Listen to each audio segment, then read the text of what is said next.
Bapak Ibu ingkang tansah kula mulyakaken, duka prastawa gati ingkang salajengipun adicara waosan ayat-ayat suci Al-Qur'an ingkang sampun kapiji minangka duta saraya utawi ingkang maos ayat suci yuniki Bapak Sugeng Wibowo kepareng Pandayawara ugi wekdal kula aturaken sacekalipun.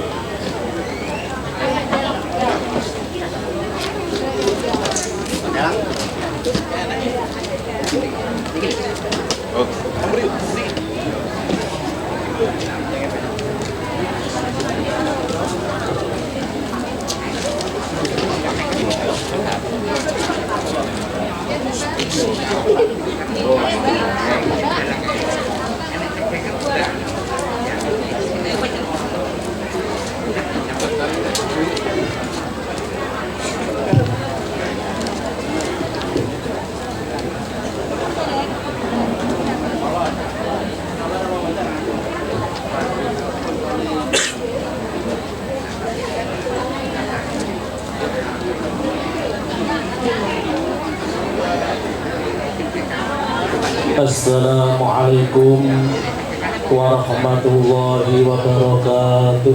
Waalaikumsalam warahmatullahi wabarakatuh.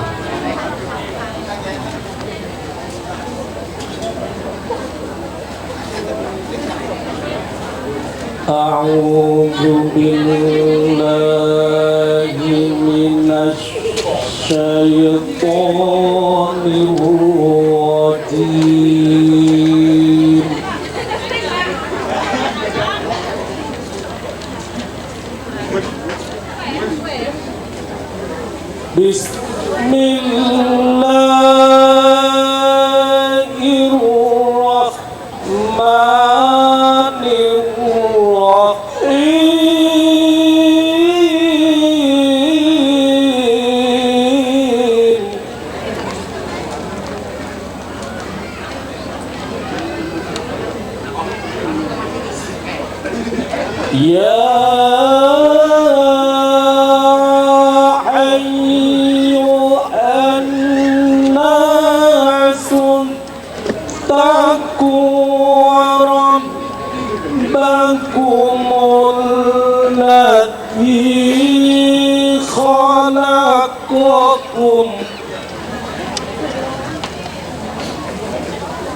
Ittaqu rabbakumul ladzi khalaqakum min nafsin wahidah.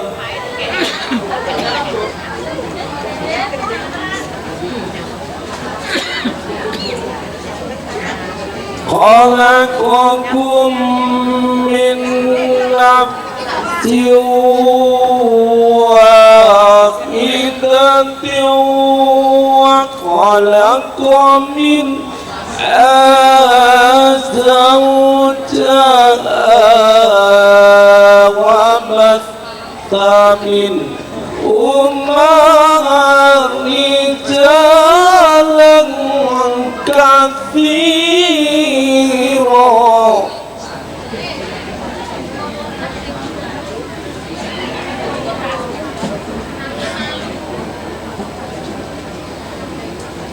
Wa khalaqa minha zawjaha wa batha minhuma rijalan kathiran wa nisaa.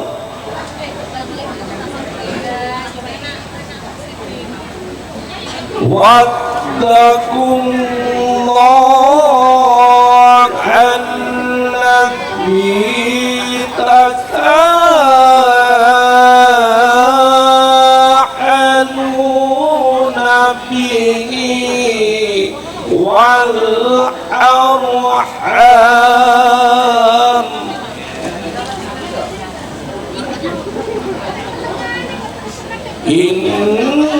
الله كان عليكم رقيبا. Ya, Bu, tali ini kan cocok kok.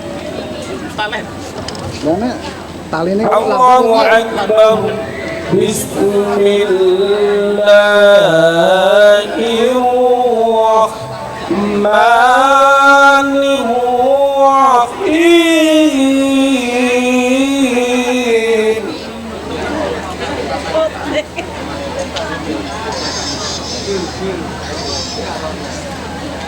Wa min ayatihi an khalaqalakum min anfusikum azwajan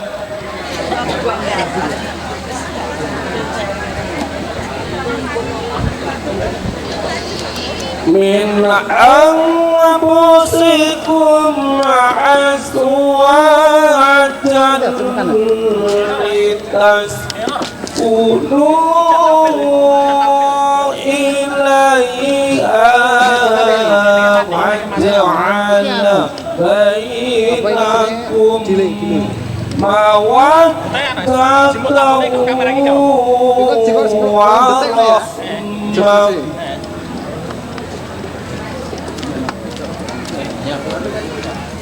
Inna fi dzalika laayatin liqaumin yatafakkarun.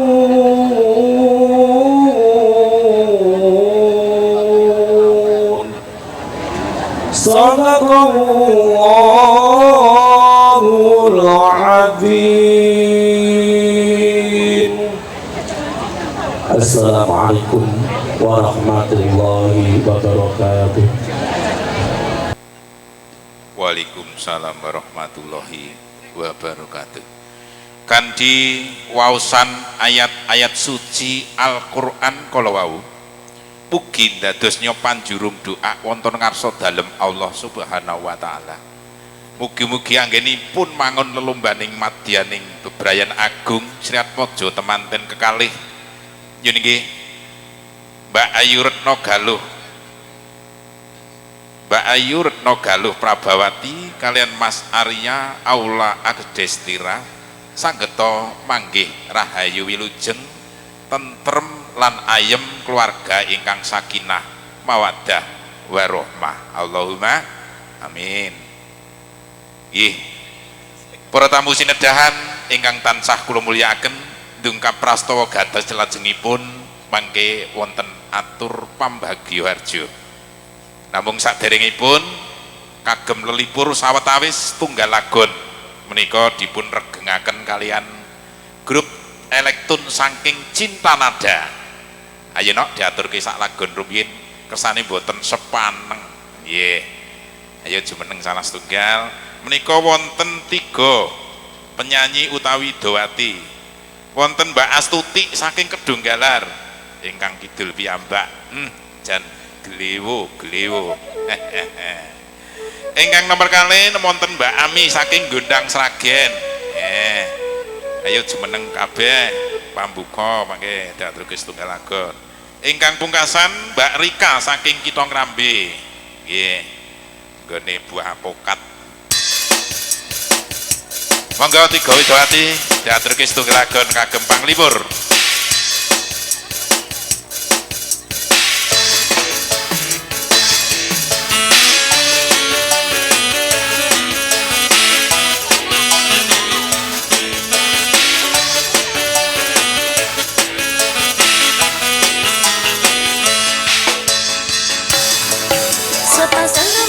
Jatuh cinta di bawah asuhan Dewi Asmara, disinari cahaya purnama, disaksikan bintang-bintang sejuta, saling cinta dan setia, hidup rukun damai selamanya. Solidaritas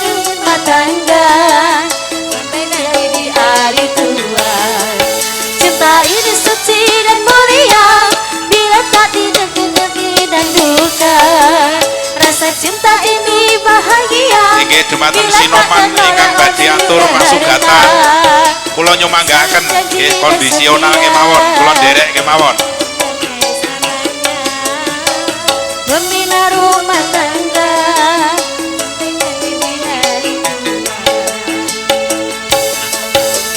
Sungguh indah cita-cita mereka, semoga bahagia selama-lamanya.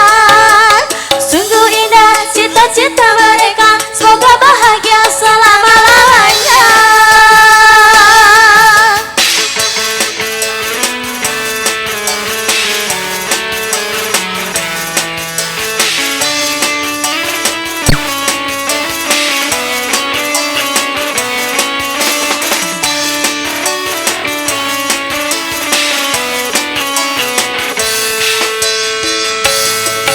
Sepasang remaja jatuh cinta di bawah asuhan Dewi Asmara. Bersinari cahaya purnama, disaksikan bintang-bintang sejuta. Saling janjikan setia, hidup rukun damai selamanya. Membina rumah tangga sampai nanti di hari tua. Cinta itu suci dan mulia, jika tak ternoda nafsu yang hina. Rasa cinta itu bahagia, kalau bukan hanya inginkan harta. Suka duka bersama, seiring sejalan seirama. Tahan uji dan derita, hidup pasti bagai di surga. Sungguh indah cita-cita mereka, semoga bahagia selama-lamanya. Sungguh indah cita-cita mereka, semoga bahagia selama-lamanya.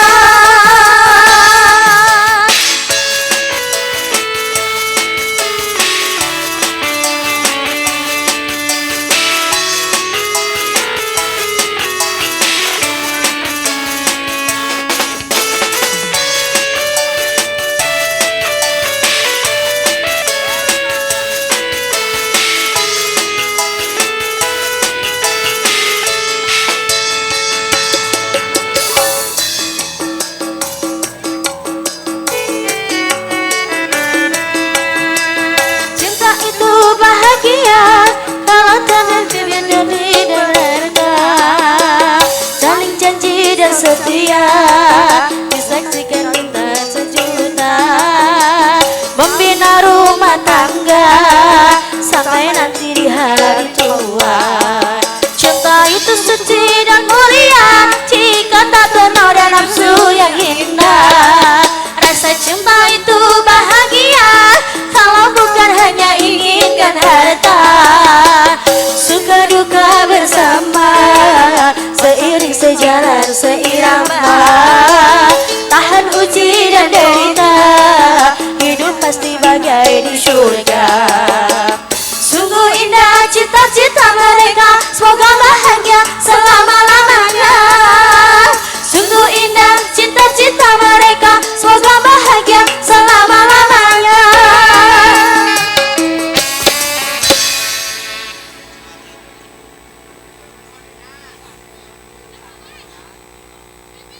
Inggih ketinggal sigrak. Ketoke ora patek kompromi karo kibote. Inggih sampun ceria. Nggih setunggal agon.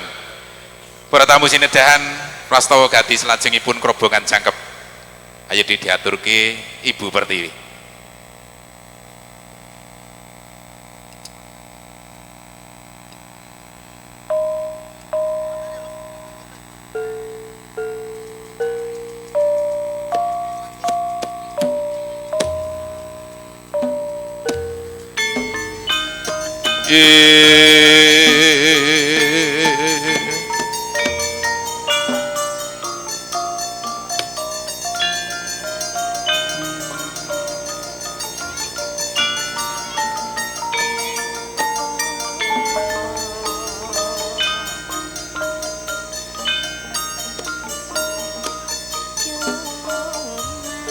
Nalikaning ro ing dalu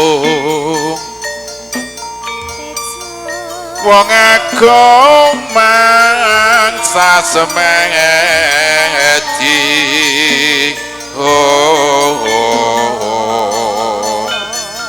sirep kang bala wanara sedaya sami golek sirep sidem permanem datanono sabawane walang salisik watu kayu gegodhongan tanibah kang ana samirana datan lumampah hangulik-uling ing angkasa ungeling gending Ibu Pertiwi ingkang hangiringi sungkeming temanten putri dumateng temanten kagung yuniki anak Ayu Retno Galuh Prabawati sungkem sapadaning garwanipun kagung Mas Arya Aula Agdestira lawun to kawecayang tur sungkem kula Kang Mas Dharma bekti kula katur dumateng panjenengan nggih Kang Mas Arya Aula Agdestira. Iya garwaku, cintaku yang saya tresnani hanya dirimu lah yang kusayangi. Tidak ada wanita cantik sedusun sini, dusun Wates, Jati Gembol, hanya dirimu yang sebagai tambatan hatiku. Ngoten nggih Kang Mas. Iya garwaku, aja kuwatir, sing tak pilih, sing tak kersake ya mung sliramu. Matur suwun Kang Mas. Iya ya garwaku, ayo dilajengke adicarane. Lolos duwung niki Kang Mas. Nggih, ayo dilolos duwunge dhisik ya Di, garwaku sing ayu dhewe. Duwung dipun lolos dening temanten putri Mbak Retno Galuh Prabawati saking gigir walikatipun Mas Arya Aula Agdestira. Dipun lolos lon-lonan, dipun paringaken wonten kursi renega. Salajengipun gandeng renteng tumuju palengganipun Rama, ibunipun Bapak Joni Prabowo kaliyan Ibu Santi Widyani. Ngadhep sungkem sapadaning Rama Ibu jejengku sesedokan. Ngaturaken sungkem pangabekten temanten putri dumateng bapakipun, temanten kakung dumateng ibunipun. Lamun to kawecayang ing atur sungkem kula Rama Bapak, kula kagungan kalepatan nyuwun agung ing pangapunten nggih Rama. Kula inggih Ibu, kula pun putra mantu nyuwun jagung pangsami pangestu Ibu ingkang kula suwun. Iya ya Le, mung sliramu sadurunge nyuwun ngapura wis tak pangapura. Tak suwun garwamu diopeni digatekke aja ngasi dadi cecungkran nggonmu rumah tangga ya Le ya Nduk. Inggih Rama, matur sembah nuwun pangestu Rama Ibu ingkang kula suwun. Iya ya tak pangestoni sliramu. Aja kuwatir, Rama Ibu maringi pangestu marang sliramu. Dadi keluarga sing tentrem ayem, keluarga sing tansah padha migatekke aja seneng congkrah ya Nduk ya Le. Inggih Rama. Ya wis kono ndang sowan Rama Ibumu. Matur suwun Rama Ibu. Sampun paripurna supungkem sapadaning temanten Rama Ibu temanten putri gumanti gilir dumateng Rama Ibu temanten kagung Bapak Suparno kaliyan Ibu Suryanti. Tindak lon-lonan andap asor lenggah jejengku sesedokan kacepengastane dipun sungkem dening Rama kaliyan ibunipun. Nyepeng pamidanganipun diniwir-iwir rikmane kanthi gleges kekes. Rama Ibu kula nyuwun agung ing pangapunten pangestu Rama Ibu ingkang kula suwun inggih. Iya ya Nduk, tak pangestoni sak roron. Muga-muga ora ana beda ya Nduk sing ngalah karo kakungmu, diopeni sing apik. Iki kakungmu pawakane wong sabar, pinter golek rezeki. Inggih Rama, matur suwun. Inggih Ibu, matur suwun. Ya wis nang kene sungkem karo aku kene. Gumanti Mas Arya Aula Agdestira sungkem dumateng ibune Ibu. kula pun putra kakung Mas Ibu, kula ayah Aula Adestina sungkem dumateng panjenengan Ibu, menawi kagungan kalepatan kula nyuwun pangapunten ingkang ageng. Wiwit alit ngantos dewasa kula kathah kekirangan kalepatan Ibu.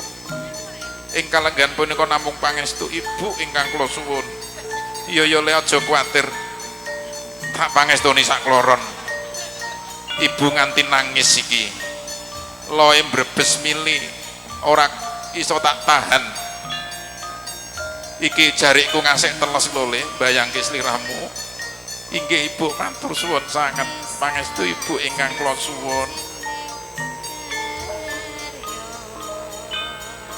Kanthi donga restu para sesepuh temanten Sarimbit sampun pikantuk donga ingkang sae saking Rama Ibunipun, mugi handadosaken tentrem ayem keluarganipun anggenipun mangun bebrayan agung dening Sratmaja temanten.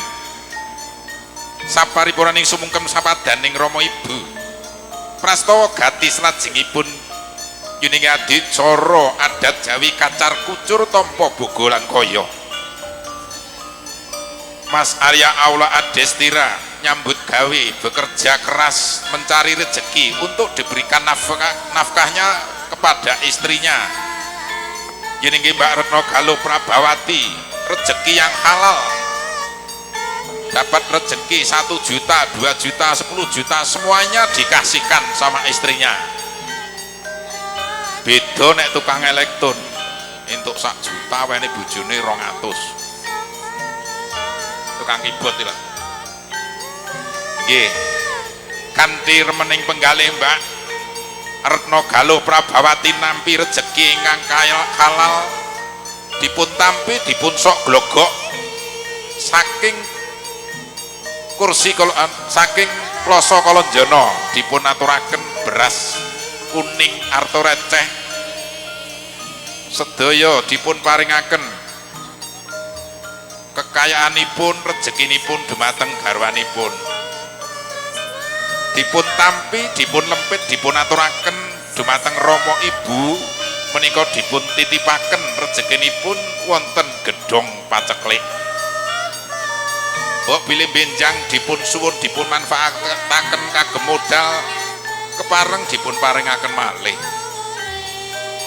Syukur-syukur Rama Ibu maringi tambahan modal. Nggih, insyaallah. Sampun paripurna kacar kucur tampa bogo kaya.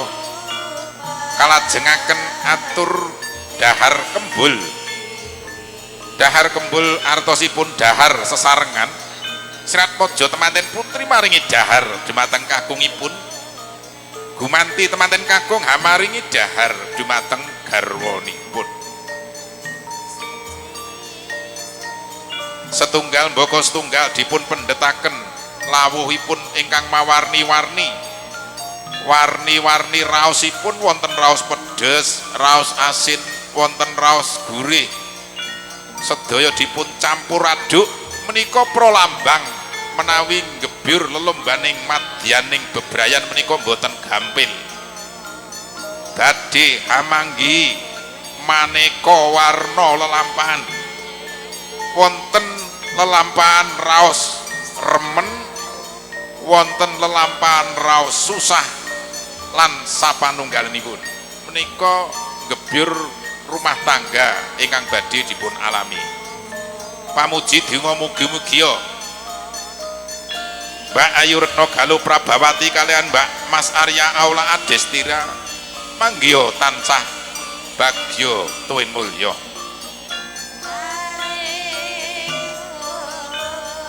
Dahar kembung dulang dinulang sampun paripurna. Kalajengaken unjukan tirta wening. Tirta wening saking Kendi Bertala. Mugi dadosaken weningi manah Sratmaja temanten kekalih.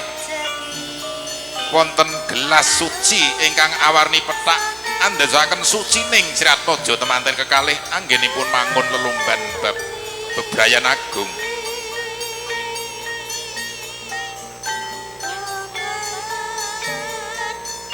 temanten putri amaring unjukan dumateng temanten kakung. Semanten ugi sak wangsulipun temanten kakung hamari unjukan temanten putri dipun sulam rumiyin.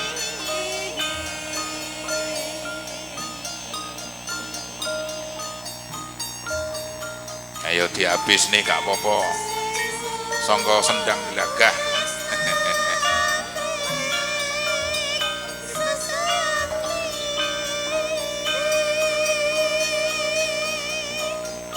Sampun paripurna unjukan tirta wening kepareng prastawa ganti salajengipun foto keluarga.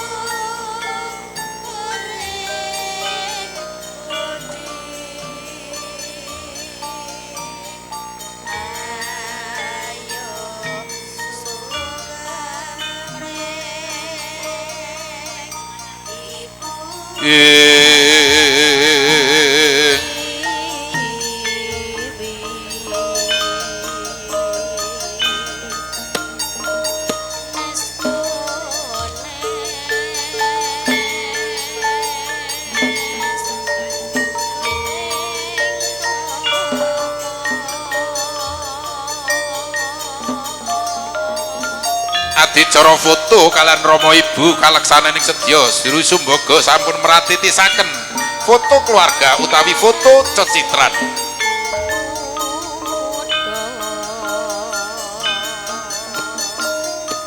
Hilir gumanti Rama Ibu besan nyaket kalian Serat Mojo temanten foto sesarengan minangka raket supeket anggenipun paseduluran.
Purnaning gegono dasare mangsa ketiga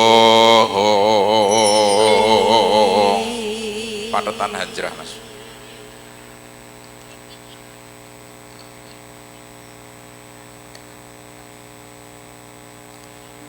Hanjrah ingkang puspita arum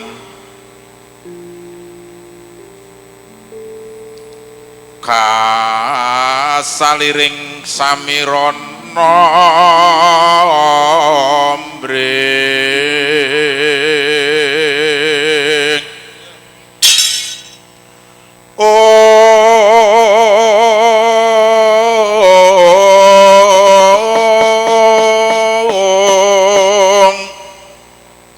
sekar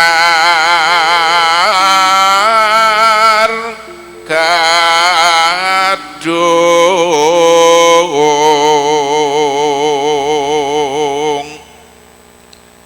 ngas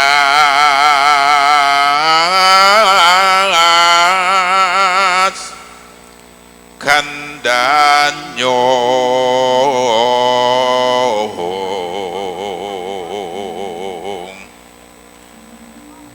maweh raras renaning driya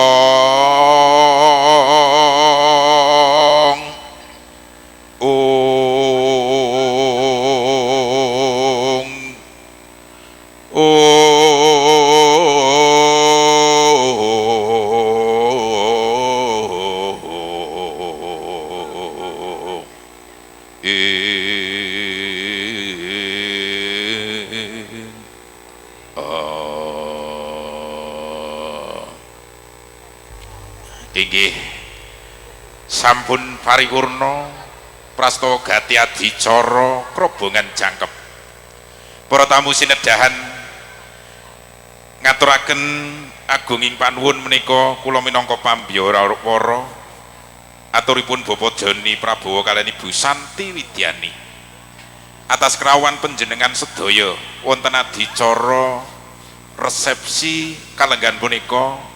Bapak Joni Prabowo kaliyan Ibu Santi Widyani namung ngaturaken aturing agung panuwun tanpa pepindhan.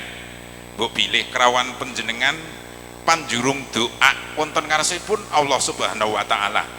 Mugi-mugi anggenipun mangun lelumban madyaning bebrayan agung king putra putrinipun Siwi anak Ayu Retno Galuh Prabawati kalian Mas Arya Aula Agdestira sageta dados keluarga ingkang tentrem ayem, keluarga ingkang sakinah mawaddah warahmah. Allahumma amin.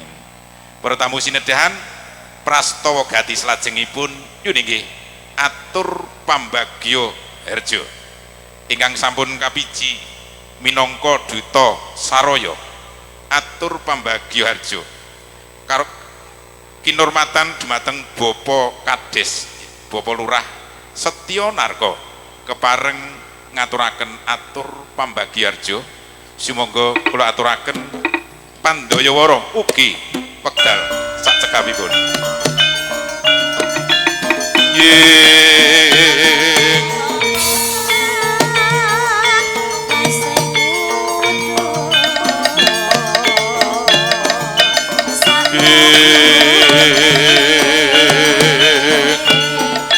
Rok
Bismillahirrahmanirrahim. Assalamualaikum warahmatullahi wabarakatuh. Waalaikumsalam warahmatullahi wabarakatuh. Winantu sagunging pakurmatan nuwun kawula nuwun kunjuk dumateng para pinisepuh aji sepuh para alim ulama ingkang satuhu binektenan dumateng para tamu kakung Sumono Putri kadang-kadang kula anem sepuh muda tumaruna ingkang pantes sinudarsana utaminipun dumateng kadang besan Sutresna Sabrayat ingkang sinuba sinukarta datan kantun dumateng Cinta Nada Elektun ingkang mijil saking dusun Kliangan Desa Kawu jangkep seniman seniwati ingkang tasih mahambek wicaksana ing budaya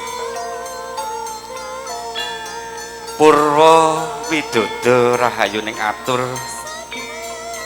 kekantenan raos puji syukur kunjuk ing ngarsa dalem Allah Subhanahu wa taala ninggih Gusti Allah ingkang Maha Mirah Maha Asih datanpa pilih kasih katitik ing siang kalangan punika panjenenganan kula tasih saged kempal manunggal jumurung karsa nderek mahayu bagya muhung panjenenganipun Bapa Joni Prabowo Srembet Garwa hanggenipun Hami Wahsuta Mahargya Siwi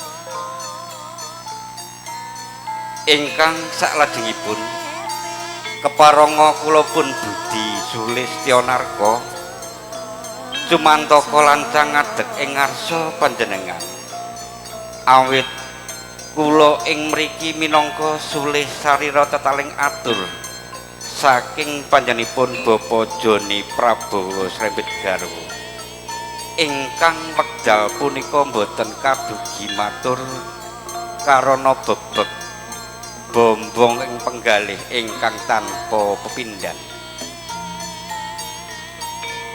sepisan Bapa Joni Prabowo Srembet Garwa ngaturaken sugeng rawuh kunjuk dumateng para tamu kakung Semana Putri hambuk bilih kala wau wonten setunggal kalih para tamu ingkang dereng kaaturan pambagiharja utawi jawat asta sepisan malih Bapa Joni Prabowo Srembet Garwa ngaturaken sugeng rawuh sugeng lenggah kanthi suka gembiraning penggalih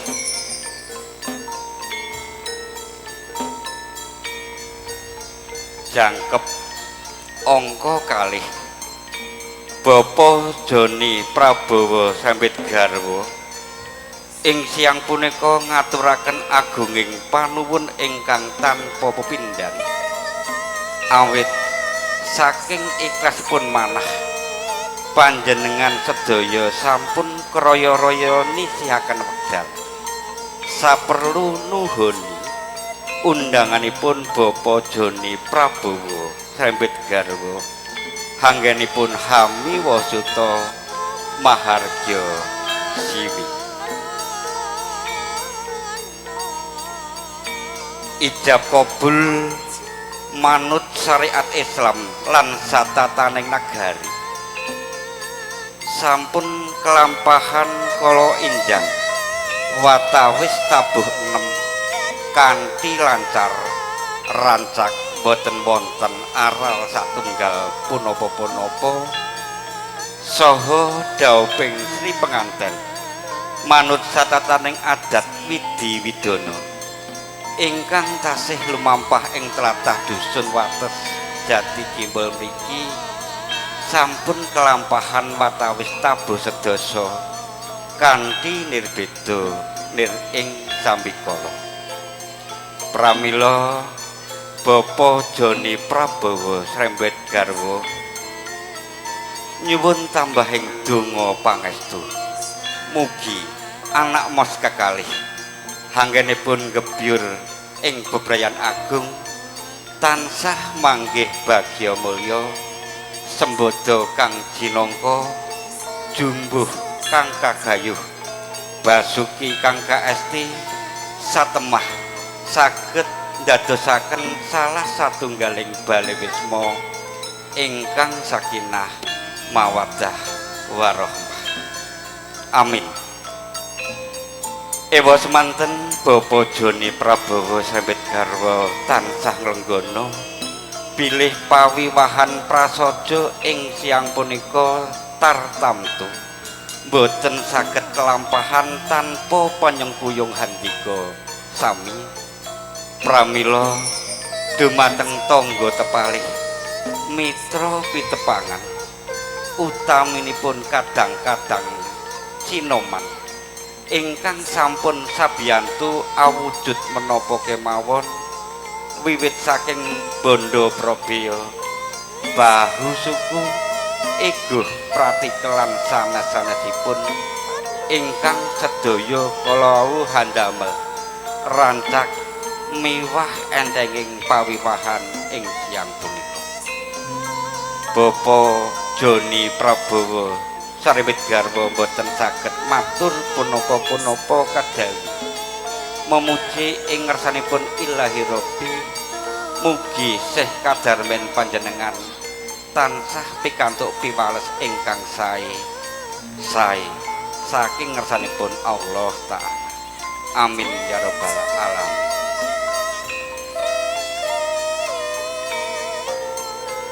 Kunjuk dumateng para tamu kakung Sumana Putri ingkang luhuring budi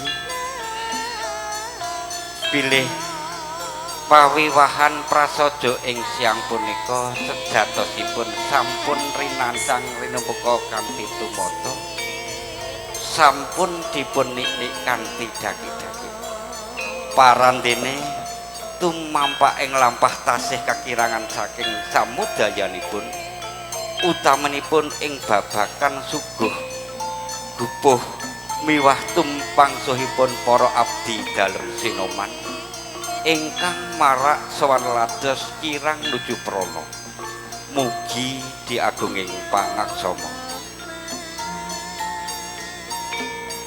Sagunging para tamu kakung Sumana Putri ingkang kinurmatan hangengeti tasih kathah titilaksana ingkang dereng marak sowan sepisan malih sedaya kekirangan saking samudayanipun Bapak Joni Prabowo sarembit garwa nyun pangapunten ingkang sakathah-kathahipun mekaten menggah ingkang saged kula aturaken hambuk bilih wonten gonyak-ganyakipun anggen kula matur ingkang singler saking Reh Tata Krama Twin Sastra nyun agunging pangaksama kekantenan sesanti Jaya Jaya Wijayanti tumeka kang jinangka kalis Buddha rencana sura dira jayaning lebur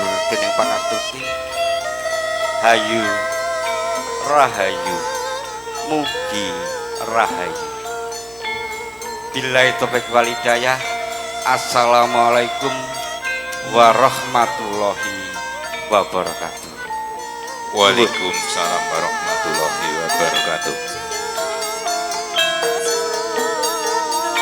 Kanthi tatas titis wijang gamblang atur pambagio harjo saking Bapa Setya Narka minangka duta saraya saking Hamengkugati.